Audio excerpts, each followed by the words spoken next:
entry strategies in international market, that what could be the entry strategies different players could choose. Like if I would like to enter into an international market, see, from domestic, being international player, or being a global player, there could be different strategies as we have discussed. हमने discuss किया ना कि कितनी strategies हो सकती है जब मुझे एक country से दूसरे country में operate करने जाना है. So there could be different type of strategies that I can choose from. जैसे वो हाई कंट्रोल हो सकता है, लो कंट्रोल हो सकता है, फुल्ली मेरा इन्वेस्टमेंट हो सकता है, 100% ओनरशिप हो सकती है, तो डेफिनेटली कंट्रोल हाई होगा. और यहाँ पे मैं जॉइंट में जा सकती हूँ, जॉइंट वेंचर हो, फ्रेंचाइजी हो. There are different patterns which we can go through. हमने पैटर्न्स को डिस्कस कर लिया है. पैटर्न के बाद हम आते हैं timing of the entry into international market. This is as such a very important topic, क्योंकि समझ ही रहे हैं कि टाइमिंग कोई भी मार्केट में एंटर करने का बहुत इंपॉर्टेंट है.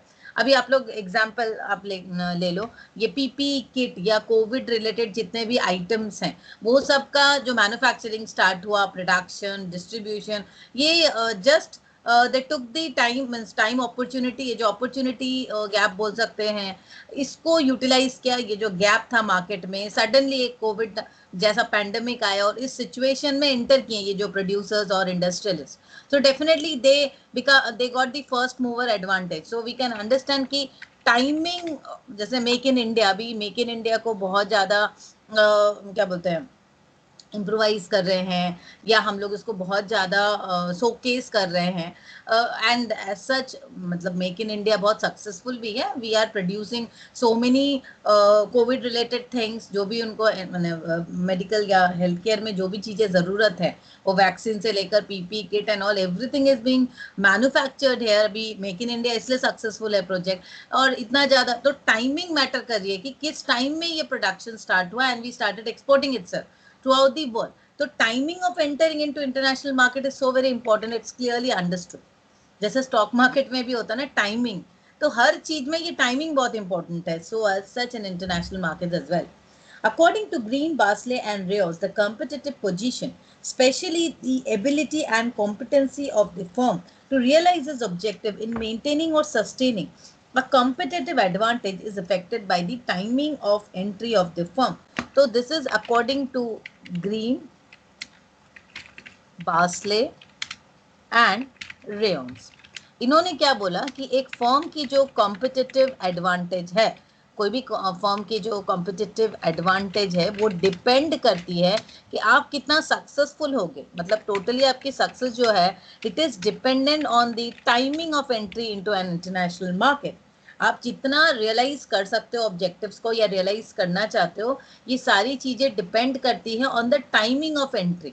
आप किस टाइम में मार्केट में एंटर कर रहे हो. सीधी सी बात है ना, अभी इस टाइम में कॉम्पिटिटर्स बहुत हो चुके हैं. जब जो प्रोड्यूसर्स आए थे, तो उस टाइम में प्रोडक्शन नहीं था, बिल्कुल नहीं था, गैप बहुत ज्यादा था. The timing of entry in international markets depends on the following.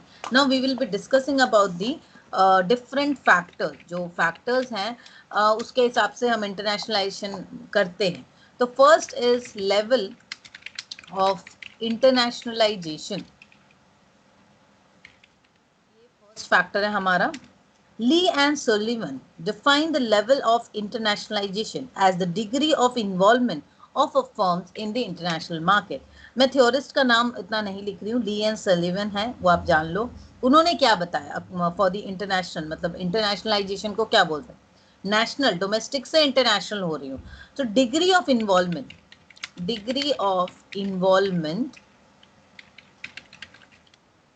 Of firm in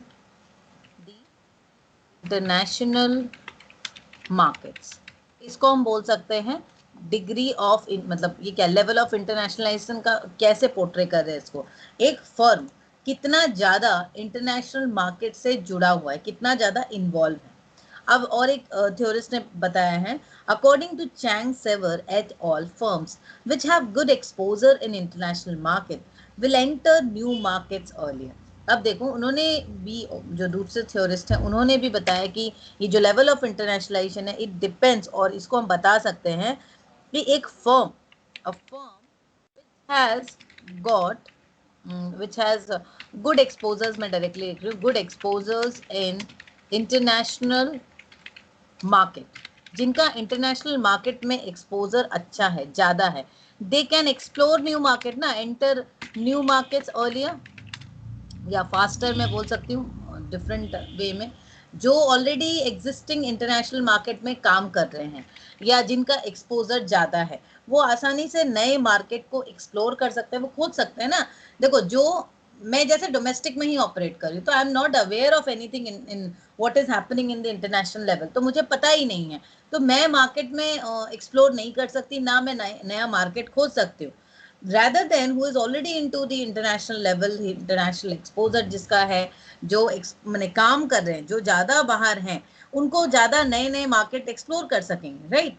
So firms which have greater level of international experience enter new markets at an early stage. तो सीधी सी बात है, जिनका experience ज्यादा रहेगा, expertise या experience यहाँ पर matter कर रहा है, एक्सपीरियंस इन इंटरनेशनल मार्केट, जिनका एक्सपीरियंस है इंटरनेशनल मार्केट में, वो ज़्यादा आसानी से या अर्ली स्टेज में नए मार्केट में एंटर कर सकते हैं, ठीक है। नाउ सेकंड फैक्ट इज, और second factor is size of the firm. No doubt size of the firm तो डेफिनेटली मैटर करेगा ही ना, एक इंटरनेशनल होने के लिए। आप अगर एंटर करना चाह रहे हो कि इंटरनेशनल मार्केट में, तो साइज ऑफ द फर्म क्या है। Now let me go to the different theorist proposals. According to Chandler, Hammer and Kinker-Brocker, the size of the firm determines its market power both in the domestic and international market. तो ये according to Chandler, Hammer and Knickerbocker ने, इन्होंने बताया है कि जो size of the firm है, कोई भी कंपनी की जो size है, size of the firm, it will determines the its market power. The size of the firm will determines the market power. अब वो market power either आप domestic scenario में ले लो और आप ले लो international market में, दोनों ही केस में बराबर है, दोनों ही केस में आपका साइज बहुत मैटर करता है, right. Big firms can enter international markets early using their resources and economies of scope and scale. सीधी सी बात है, जो बड़ी कंपनीज हैं उनका एडवांटेज किस चीज में होता है, economies of scale of operations, हर जगह पर ही उनको एडवांटेज मिलता है, starting from production, advertising, distribution, कहीं पर भी ले लो तो उनका इकोनॉमीज ऑफ स्कोप जो है टोटलिटी में बहुत ज्यादा होती है, and that is why they can enter into the international market at an early stage, right. Big firms can enter international markets using resources, economies of scope, and they can take a risk and go in for a high control entry mode. अब जो बड़ी companies हैं या big companies मैं बोल सकती हूँ, they can enter early, एक तो वो एंटर कर सकते हैं early into the international market, right, international market में वो जल्दी एंटर कर सकते हैं। दूसरी चीज क्या होती है, वो हाई कंट्रोल का रिस्क भी ले सकते हैं। हाई कंट्रोल रिस्क मतलब क्या हो गया, मतलब फुल्ली ओन्ड सब्सिडरी हो सकती है। मेरी अगर फुल्ली ओन्ड सब्सिडरी है, मैंने खुद का एक ब्रांच लगा दिया, उधर अपनी फैक्ट्री डाल दी, तो कंट्रोल मेरा है बट रिस्क भी मेरा, इन्वेस्टमेंट्स हाई है, right. They also invest heavily in building a strong market position, इसका मतलब मार्केटिंग में भी वो अच्छा इन्वेस्टमेंट कर सकते हैं, टू मेक अ ब्रांड बोल सकते हो। In market where there are stiffer regulation, they opt for joint venture. अब जहां पर स्टिफ है या मैं बोल सकती हूँ स्ट्रिक्ट है रेगुलेशन, जहां पर स्ट्रिक्ट है, अब कोई कंट्री में आप जाओगे तो वहां पे रेगुलेशन जो है ना वो बहुत स्ट्रिक्ट होगा, that time you can not opt for the woolly control subsidiaries, तो वहां पे आपको जॉइंट वेंचर में जाना पड़ेगा। जैसे अभी इंडिया में जैसे है मेक इन इंडिया प्रोजेक्ट, तो मेक इन इंडिया प्रोजेक्ट में क्या, बाहर से कंपनीज आ रही है, एफडीआईज आ रही है, यहाँ पे इन्वेस्ट कर रही है, तो इन्वेस्ट करने के साथ वो क्या हो रहा है, वो यहीं के तो रिसोर्सेज को यूटिलाइज कर रही है, या तो वो आप समझ लो यहाँ पर कोई कंपनीज के संग टाई अप कर ले रही है, जॉइंट वेंचर कर ले रही है, तो इस तरह से इन्वेस्टमेंट भी हो रहा है, फॉरेन का इन्वेस्टमेंट, यहाँ पर प्रोडक्शंस भी ज्यादा हो रहे हैं, यहाँ का रिसोर्सेज भी यूज हो रहे हैं, और कंपनीज के संग टाई अप भी हो रहा है, ठीक है। नॉर्मली ये स्ट्रिक्ट रेगुलेशन ज्यादा, देखो चाइना में तो अलाउ ही नहीं करते, जापान वगैरह जो है वो सारे कंट्रीज में होता है ऐसा स्ट्रिक्ट रेगुलेशन, जहाँ पे you directly can not go and start up your own venture, because वहाँ के गवर्नमेंट अलाउ नहीं करती, तो आपको वहाँ के फॉर्म के संग टाई अप करना पड़ेगा, उनके संग मर्ज करना पड़ेगा, any sort of thing like this, ठीक है। Now, in market where they are stiffer, they can offer joint ventures. They easily gain access to suppliers and other scarce resources. अब जब आप जॉइंट वेंचर या दूसरी कंपनीज के संग जो ऑलरेडी एग्जिस्टिंग है, सपोज मैं खुद जाकर, सपोज मैं यहाँ हूँ, मैं यहाँ से जापान गई, जापान में जाकर अगर मैं खुद सब कुछ कर रही हूँ स्टार्टिंग फ्रॉम स्क्रैच, तो डेफिनेटली मेरा खर्चा बहुत होगा, रिस्क भी बहुत है और मुझे दिक्कत भी बहुत आएगी। रैदर देन मैं क्या करूँगी, मैंने एक जन को अप्रोच किया जो ऑलरेडी जापान में जिसके बिजनेस है, तो उसका बिजनेस का और मैंने, हम लोग दोनों ने एक नया जॉइंट वेंचर किया, या मैंने उसके ही बिजनेस में इतना परसेंट मैंने अपना शेयर कर दिया, ये मेरा शेयर हो गया, सपोज नहीं इतना कम नहीं, चलो मैं यहाँ तक लगा दे रही हूँ, इतना हो गया मेरा शेयर, और वो कंपनी का तो अपना शेयर है, सपोज उसका 60% शेयर है, मेरा हो गया 40% शेयर, ठीक है, तो 60-40 का वेंचर हो गया हमारा। एंड नाउ मैं सिर्फ इन्वेस्टमेंट पार्टनर हूँ, तो ये जो ऑलरेडी एग्जिस्टिंग आदमी है या पार्टनर है जो उस कंट्री में है, उसको तो यहाँ के बारे में सब कुछ पता है, तो फिर मुझे और अलग से कुछ फिजिकली मेहनत नहीं करनी पड़े, क्योंकि वो सारे बाकी जो फैसिलिटीज हैं, रिसोर्सेज एलोकेशन, रिसोर्सेज अरेंज करना, वो सारा काम वहाँ का जो पार्टनर है वो कर रहा है, ठीक है, जो एक्टिव पार्टनर्स हैं, ठीक है। चलो ये हो गया।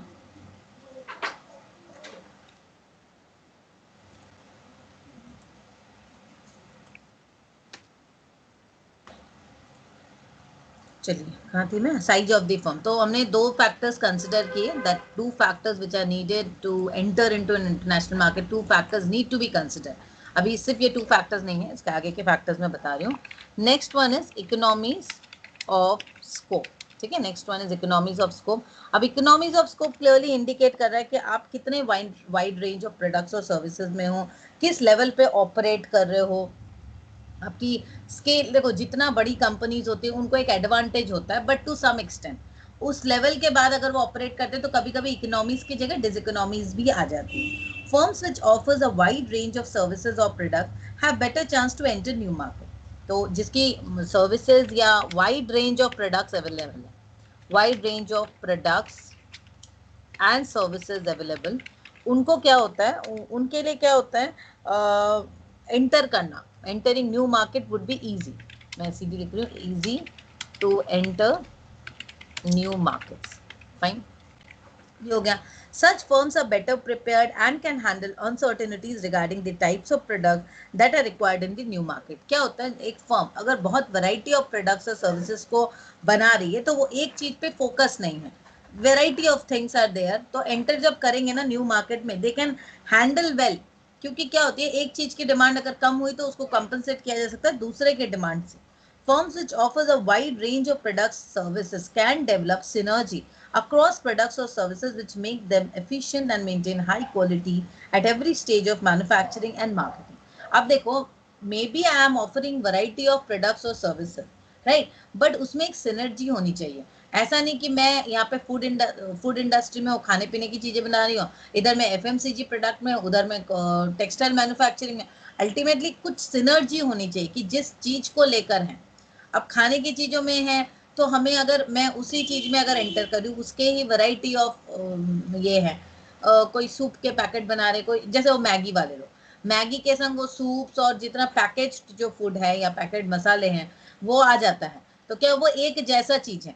अभी वो अगर चाहे कि सब्जी भी डालेंगे उसमें, ये भी डालेंगे, वो भी डालें, तो वैरायटी नहीं, सिनर्जाइज करना होगा प्रोडक्शन को।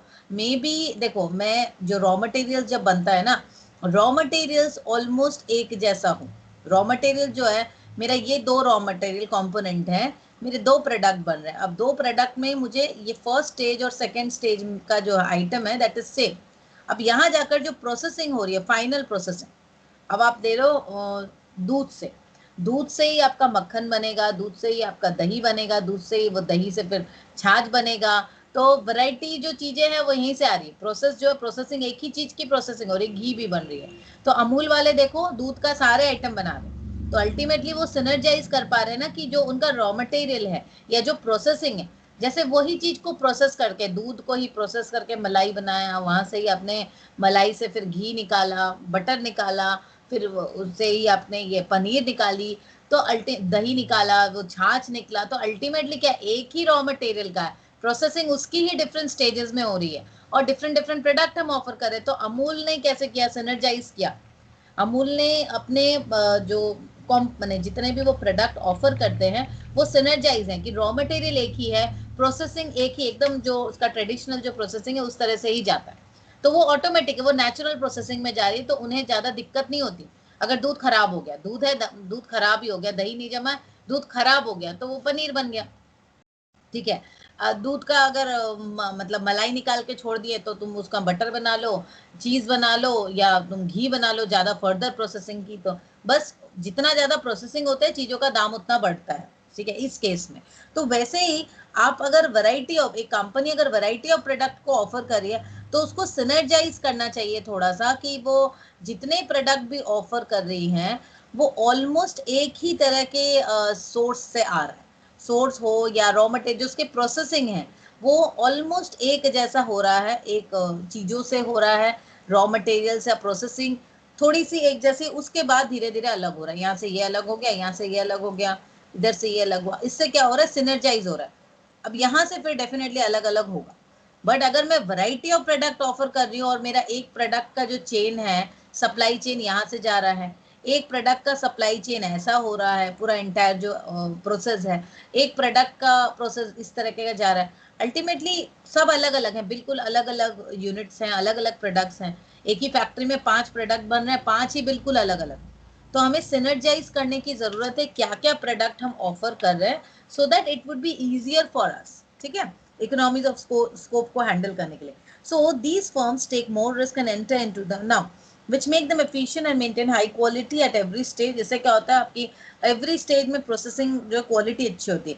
So these firms take more risk and enter into new business at an early stage। Small firms may not be able to meet uncertainties in the foreign market, so they do not take a chance। जैसे अब मैंने पहले ही बताया कि अगर एक चीज की डिमांड कम हो रही है तो दूसरे चीज से हम कंपनसेट कर सकते हैं। घी कम खा रहे हैं लोग तो चलो चीज खा लो, चीज कम खा रहे हैं तो वो क्या बोलते हैं बटर खा लो, तो अल्टीमेटली कंपनसेट कर सकते हैं। अगर मेरे पास ज्यादा प्रोडक्ट्स हैं तो हम उसको कंपनसेट कर सकते हैं एक को दूसरे से, बट अगर एक ही प्रोडक्ट पे फोकस करके काम कर रहे हैं then in that case there is a high risk कि हम फेल हो सकते हैं in the international market, right. Now next is the availability of information.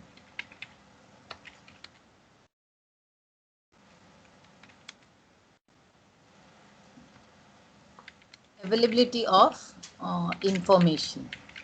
Now availability of information क्या है?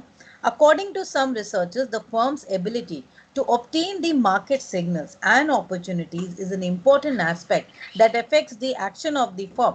देखो सीधी सी बात है, आप अगर if you are willing to enter into new market, आपको सबसे पहले क्या जानना चाहिए इंटरनेशनल मार्केट में, because we are entering into international market और we are planning to enter, तो मैं इंटरनेशनल मार्केट के बारे में बता रही हूँ कि इंटरनेशनल मार्केट के सिग्नल्स क्या हैं, what is the international market signals, क्या अपॉर्चुनिटीज हैं, क्या थ्रेट्स हैं, एनीथिंग कुछ भी हो सकता है ना, threats and opportunity everything is there.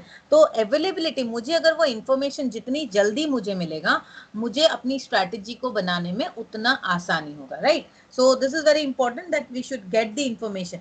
जितना ज्यादा इंफॉर्मेशन एक्सेस होता है किसी कंपनी को उतना ज्यादा वो डिसीजन ले पाते हैं, प्रॉपर डिसीजन ले पाते हैं whether they should go into internationalization process or not, right। So availability of information is an important factor that affects the actions of the firm। For example, an industrial equipment manufacturing firm in the Midwest of the US foresaw the saturation of the domestic market and employed one of the team members to explore new market। देखो यहाँ पे बता रहे हैं कि एक company है, एक इंडस्ट्रियल, सपोज एक इंडस्ट्रियल इक्विपमेंट मैन्युफैक्चरिंग इंडस्ट्रीज के लिए इक्विपमेंट मैन्युफैक्चर करती है in the Midwest of US. US के जगह पर एक कंपनी है, उन्होंने फोर्सी किया कि मार्केट जो डोमेस्टिक मार्केट है वो सैचुरेटेड हो रहा है धीरे धीरे। इंडस्ट्रियल मैन्युफैक्चरिंग है ना, तो मार्केट तो बहुत इंटेंसिव नहीं होगा, उसके तो एक्सक्लूसिव मार्केट होंगे, सिर्फ इंडस्ट्रियलिस्ट लोग ही लेंगे। अब सब जगह पर दे दिया सामान तो डेफिनेटली सैचुरेट होगी एक टाइम के बाद। तो उन्होंने क्या किया, एक टीम अपॉइंट किया to explore new market. Subsequently, they entered international market even before the home market was saturated। अभी उन्होंने क्या किया, डोमेस्टिक मार्केट में सैचुरेशन आने के पहले ही उन्होंने इंटरनेशनल मार्केट में वो एंटर कर रहे हैं। Though they experienced hardship in the beginning, soon they started earning profit। अभी क्या थोड़ा सा तो डेफिनेटली एंटर करने से प्रॉब्लम होगी, but they started earning profit. This deliberate trade off strategy resulted in the increase of the international sales from 5% of the total revenue in 1965 to 50% by 1980. देखो कितना बड़ा एक मतलब कितना फोरकास्टिंग उन्होंने किया, किस लेवल की फोरकास्टिंग की कि सून बिफोर मतलब क्या बोलते इतनी प्लानिंग, इतने ज्यादा फ्यूचरिस्टिक अप्रोच। देखो कि 1965 से 80 में 5% से 50% हो गया, 5 से 50%, मतलब देख सकते हो there is a huge difference. International revenue जो वो जनरेट करने लगे। दूसरी मैंने अभी तक डोमेस्टिक मार्केट सैचुरेट भी नहीं हुआ था। डोमेस्टिक मार्केट सैचुरेट होने के पहले ही इन्होंने इंटरनेशनल मार्केट एक्सप्लोर किया, एंड इंटरनेशनल मार्केट में उन्होंने सेल्स भी करना स्टार्ट किया, and they increase the total stake from 5% to 50%। ठीक है, so this was all about the timing of entry into international market. Now we will be discussing about the social ties and entry into international market.